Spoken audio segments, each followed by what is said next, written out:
கள்ளச்சாராய விற்பனையை இரும்பு கரம் கொண்டு தமிழ்நாடு அரசு ஒடுக்க வேண்டும் என இபிஎஸ் செய்தியாளர்களுக்கு தெரிவித்திருக்கிறார். இது தொடர்பான பல்வேறு விவரங்களுடன் செய்தியாளர் குருநாதன் இணைந்திருக்கிறார். குருநாதன், என்னென்ன விஷயங்கள் குறித்து எடப்பாடி பழனிசாமி பேசியிருக்கிறார்?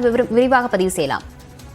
அபிநயா, இன்று தஞ்சை உள்ளிட்ட நாகப்பட்டினம், திருவாரூர் மாவட்டங்களில் நடந்த திருமண விழாவில் பங்கேற்பதற்காக இன்று காலை திருச்சி விமான நிலையத்திலிருந்து சாலை மார்க்கமாக அதிமுக பொதுச் செயலாளரும் முன்னாள் முதலமைச்சருமான எடப்பாடி பழனிசாமி வந்தார். இந்நிலையில் இன்று பிற்பகல் தஞ்சையில் அவர் செய்தியாளர்களை சந்தித்தார்.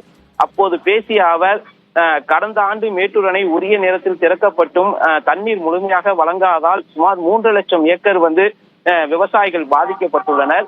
மேலும் அப்போது விவசாயிகளை காப்பீடு திட்டத்தில் சேர்க்காததால் விவசாயிகள் மிகப்பெரிய வாழ்வாதார பாதிப்பை சந்தித்ததாகவும் தெரிவித்தார்.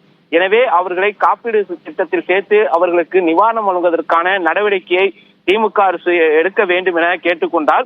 இதே போல தற்போது திமுக அரசு குறுவை சாகுபடி திட்டத்தை அறிவித்துள்ளது.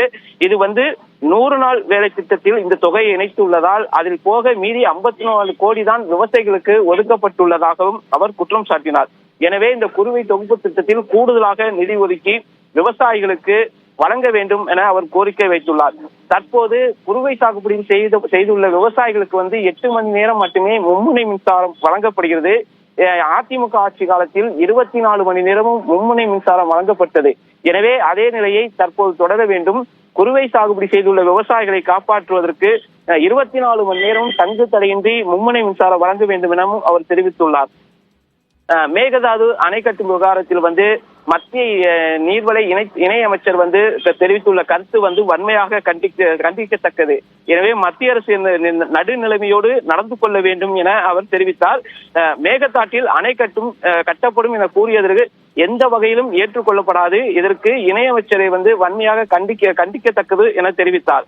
இதே போல அதிமுக திமுகவின் பி டீமாக இருப்பதாக கேட்டதற்கு குருநாதன், நீங்க தொடர்ந்து இணைப்பில் இருங்க. எதிர்க்கட்சித் தலைவர் எடப்பாடி பழனிசாமி பேசியது தற்போது பார்க்கலாம்.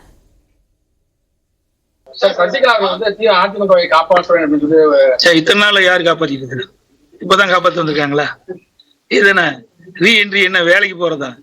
எனக்கு வேலைக்கு போயிட்டு இருந்து ஒரு 3 வருஷம் நின்றுவிட்டு மறுபடியும் வேலைக்கு சேர்ந்துக்கலாம். 2021 என்ன சொன்னாங்க? நான் பொது வாழ்விலிருந்து விலகி விட்டேன்னு சொன்னாங்க. இப்ப ரீஎன்ட்ரிங்கிறாங்க. இத்தனை நாள் கட்சி காப்பாற்றினது யாரு? தொண்டன். அதிமுகவை கட்டி காப்பாற்றி வந்தது தொண்டர்கள் தான் எனவும், இத்தனை நாட்களாக அதிமுகவை காப்பாற்றியது தாங்கள் தான் எனவும் எடப்பாடி பழனிசாமி செய்தியாளர்களிடத்தில் பேசியிருக்கிறார். மேலும் பல்வேறு விஷயங்கள் குறித்தும் அவர் செய்தியாளர்களிடத்தில் தெரிவித்திருக்கிறார். விவரங்களை பின்னர் வரும் செய்திகளில் பார்க்கலாம்.